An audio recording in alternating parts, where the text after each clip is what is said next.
Antram skaitiny girdėjom, kad Jėzus taip pasakė, kai paskutinis priešas bus sunaikinta mirtis. Taigi tai yra, manyčiau, pagrindinė šios dienos Marijos dangų ėmimo šventės dienos mintis. Kai paskutinis priešas bus sunaikinta mirtis. Su kuo skaudžiausiu mes susiduriame per gyvenimą? Su daug dalykų susiduriam. Labai sunkių momentų turbūt kiekvienas patirime. Bet mirtis yra pati baisiausia, pats baisiausias įvykis, kuris be abejonės neramina kiekvieną žmogų. Mūsų čia visus susirinkusius, be abejonės ir tų, kurie čia nėra. Ir štai mes turim atsakymą šiandien. Kai paskutinis priešas bus sunaikinta mirtis. Jėzaus prisikėlimo gale. Jūs turbūt esat girdėję ne kartą, kada žmonės švenčia, kažkokiom progom švenčia. Jie labai dažnai mėgsta sakyti, mes švenčiame gyvenimą. Galbūt ir jūs kartais taip sakate, mes švenčiame gyvenimą, linksma, gražu, draugai aplinkui, mes kartu linksminamės. Bet kartais tas šventimas gyvenimo baigėsi liūdnai. Kaip ten bebūtų, dabar mes švenčiame gyvenimą. Čia susirinkėme švenčiame gyvenimą. Dėl to, kad mes šiandien turime progą, galimybę pasakyti, Marija, tu buvai paimta į dangų, taigi mes irgi norime būti paimti į dangų. Mes norime gyventi. Mes norime švęsti gyvenimą ne tik akimirksnį, tam tikrus momentus, kuriuos čia patirime, bet norime švęsti tikrą gyvenimą, kurį be abejonės Dievas dovanoja kiekvienam. Taigi, Marijos dangų ėmimo iškilmė, šventė labai reikšminga ir, manyčiau, kiekvienam žmogui, kuris nori švęsti gyvenimą, yra reikalinga. Apie Marijos paėmimą į dangų. Žinot, jeigu mes paskaitytume istorijas, įvairias daug yra parašyta ir prasidėjo apie 2 amžių. Kalbos įvairios, pasakojimai apie Marijos paėmimą į dangų. Tokio galbūt labiau legendinio pobūdžio, aišku, apipinti pasakojimai įvairiom istorijom, jos, aišku, patikrinti neįmanoma, kai kurio sugalvota yra pridėta nuo legendos. Ir jos taip tęsėsi, kūrėsi, skleidėsi, kol galiausiai 6 amžiuje jau pradėjo išvis apie tai daug kalbėti. Ir toliau visą laiką, krikščionių pasaulyje, kokios ten bebūtų bažnyčios, ar stačiatikiai, ar katalikai, ar, aišku, protestantiškosios bažnyčios, jos apie tai nelabai kalba, bet kalba apie Mariją įvairiais būdais. Ir įvairių pasakojimų yra apie jos paėmimą į dangų su kūnu ir siela. Įvairių pasakojimų. Aš jums tų pasakojimų nepasakosiu, jūs juos iš esmės beveik galite rasti, ypatingai, kas skaitot kitom kalbom. Tačiau 1950 metais, lapkričio 1 dieną, popiežius Pijus XII paskelbė Marijos dangų ėmimo dogmą, kurioje yra pasakyta tai, ką mes perskaitėm pradžios maldoj. Ten buvo pasakyti, kad Marija su kūnu ir siela yra paimta į dangaus garbę. Su kūnu ir siela yra paimta į dangaus garbę.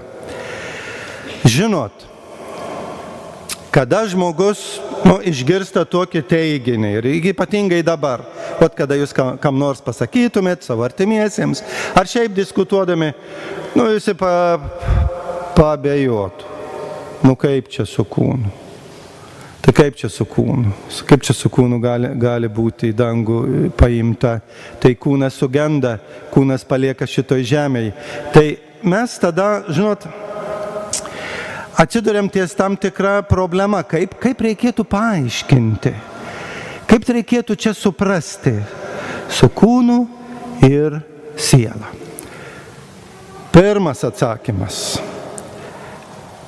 Jūs turbūt irgi žinote. Palaiminti tyraširdžiai, jie regės Dievą. Ne? Žinot šitą Jėzaus palaiminimą pasakytą. Kada žmogus miršta, ką mes darom? Mes žiūrim į jo kūną. Mes žiūrim į jo kūną. Ir matom, kaip tas kūnas keičiasi. Aišku, šiais laikais labai greitai įmeta jį į pečių ir nieko nebemato. Bet anksčiau būdavo ilgiau pašarvotas žmogus ir matom, kaip tas kūnas keičiasi. Žmogus buvo, bendravom, juokėmės, džiaugiamės, mylėjom vienas kitą ir jo nebėra, jis keičiasi. Jo kūnas nyksta, jo kūnas nyksta. Ir visi žiūri, bet nemato, kad yra kita dimensija, kita erdvė, Dievo erdvė. Šito nemato tas, kuris nėra tyros širdies. Ir tam tikra prasme, vat štai, kurie jūs čia dalyvaujat mišiose, suprantat, turit tyrą širdį, nes gebat pamatyti tai, kas yra akimis nematoma. Dievo angelai, dangaus tikrovė, dangaus garbė, Dievo buveinės, į kurias nukeliauja visi mirusieji. Štai ir dabar, žinot, kada žmogus, kaip minėjau, nešvenčia, ne, Marijos dangų ėmimo iškilmės, na jo širdis yra prisirišusi prie kitų dalykų. Ir dėl to Dievui nėra vietos. Ir dėl to jam yra labai sunku, kai susiduria su mirtim, su netektim, nes jis nemato neregimų dalykų, kurie egzistuoja, kurie yra tikri. Palaiminti tyraširdžiai. O kas yra tyra širdis? Žinom. Visi mes žinom. Juk neretai ir mūsų ta širdis pakrypsta ten, šiandien, prisiraša prie to, daro tai, trokšta to. Mes visi labai gerai žinom, kad ta mūsų širdis irgi nėra pastovi. Ir kaip tada mums sunku yra kiekvienam. Ir mes ką darom? Norim nuvalyti savo širdį, kad galėtume regėti dieviškosius slėpinius.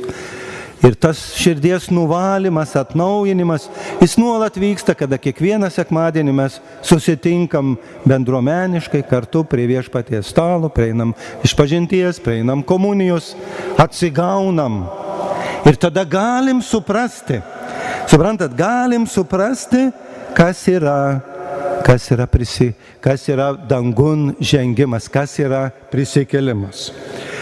Tačiau vis dėlto, suprantat, kaip su tuo kūnu, kuris, kada miršta, jis palieka, jis išnyksta, kaip ten su tos Marijos kūnu irgi buvo.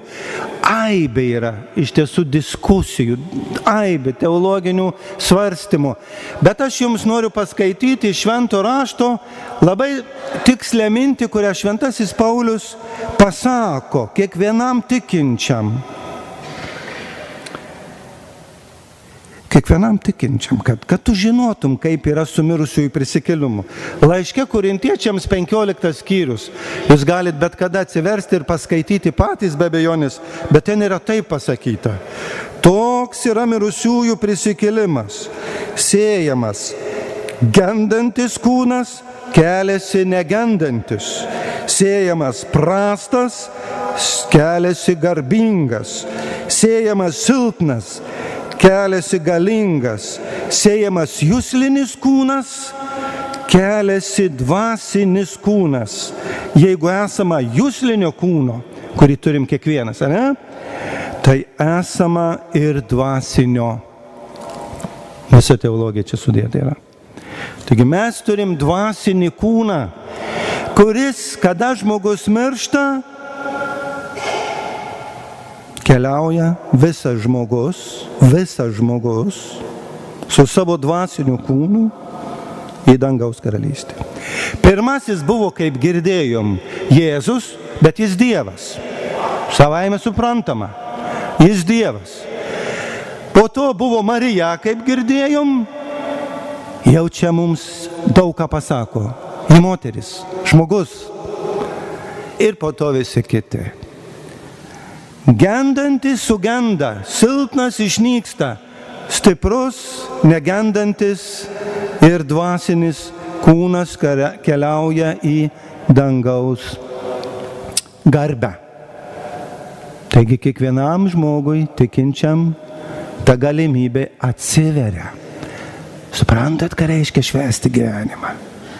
Nes mes ateis laikas, visi prieisim prie savo šito žemiškosios egzistencijos pabaigos.